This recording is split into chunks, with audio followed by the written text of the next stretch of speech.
Pumunta ka sa simbahang Katoliko, mas nagkakasala ka. Kasi sumasamba ka sa Diyos-Diyusan.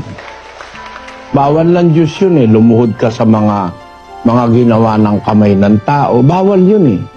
Kahit ano pang sabihin ni Cardinal Tagle, ni Francisco. Ang totoo nga sa doktrina Katolika, pagkagising mo pa lang, pinapagawa ka na ng kasalanan eh. O eto, tutulan nyo mga pare, kung may nakikinig na pare. Bagay, wala naman kayong pakialam sa Biblia. At wala rin kayong pakialam sa inyong mga miyembro eh. Ito ang sabi ng Katisismong Katoliko na ginawa ni Luis de Amisquita, paring Katoliko. Basahin natin. Kapag pagbangon mo sa banig ay agad kang manikluhod sa harap ng isang krus o isang mahal na larawan. Kita nyo, pagbangon mo pa lang sa banig, pinagkakasala ka ng mga pare. Lumuhod ka na agad sa isang krus o sa isang banal na larawan. Bawal nga lumuhod yan eh. Bawal yan. Kahit ano pang pangangatwiran ang gawin nyo, sasagupain ko lahat ng katwiran ng mga leader Katoliko. Kagaya lang ginawa ko sa St. Peter's Man's Society. Diba? Kaya nga galit na galit sa akin yung group na yan eh. Kung ano-anong paninira sinasabi. Niloloko na lang nyo sarili nyo pagka hindi nyo inamin na lumuluhod talaga kayo sa ginawa ng kamay. Bawal ng Diyos yan. Huwag kang gagawa para sa iyo ng larawang inanyuan. Ano ba yung ribulto ni Maria? Di ba larawang inanyuan yun? Ano pa ba naman ang huwag nyo nang lukohin ang sarili nyo, mga Katoliko. Talagang pagsambayan sa ginawa ng kamay, pagsambayan sa mga Diyos-Diyusan. Pag lumuhod ka na kay Mariang Bato, at kay Mariang Kahoy, at kay Jose na plastic. Kasi gawa sa plastic, gawa sa kahoy, gawa sa bato, gawa kung saan-saan. Bawal nga ng Diyos luhuran yan eh. Yung mukod nga lang bawal eh.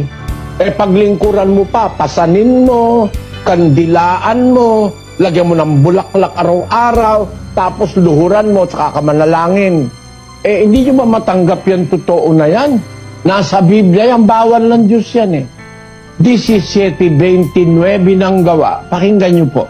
Yamang tayo nga'y lahi ng Diyos, ay hindi marapat nating isipin na ang pagka-Diyos ay katulad ng ginto o ng pilak o ng bato na inukit ng kabihasnan at katalinuhan ng tao.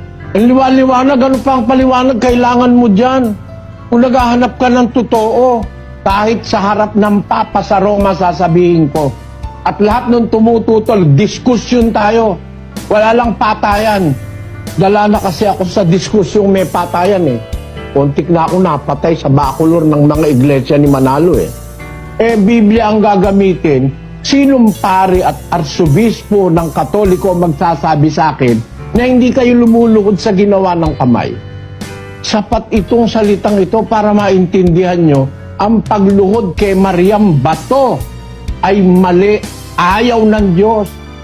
Kay Pedrong Kahoy, mali, ayaw ng Diyos niyan. Bawal nga gumawa eh. Sasabihin naman ng mga pare, ba't si Moises gumawa ng retrato ng kerubin? Niluhuran ba ni Moises? Pinagawa si Moises. Si Moises yun, hindi ikaw, gago. Ito naman Katoliko yung gumawa ng retrato ni Maria, hipo ng hipo, halik ng halik.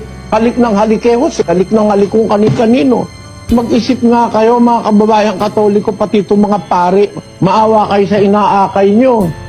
Pinaglululoko nyo habang panahon, mga pari kayo. Pag hindi ko napatunayang bawal yan, putulan nyo ako lalamunan. Tinan nyo, ginagawa. Hihipuin pa eh. Ahalikan pa. Pupunasan pa ng panyo. Gawa ng kamay ng tao yan. Bawal ng Diyos yan, mga kapatid. Huwag kang magagalit. Dinidiretsa lang kita. Panahon na para ang Pilipino, huwag naman tayong paloko ng harapan. Bawal ng Diyos yan eh. Kasuklam-suklam sa Diyos yan. Luluhod ka, hihipo ka, sasalitin mo, hahalikan mo yung kahoy at saka yung bato.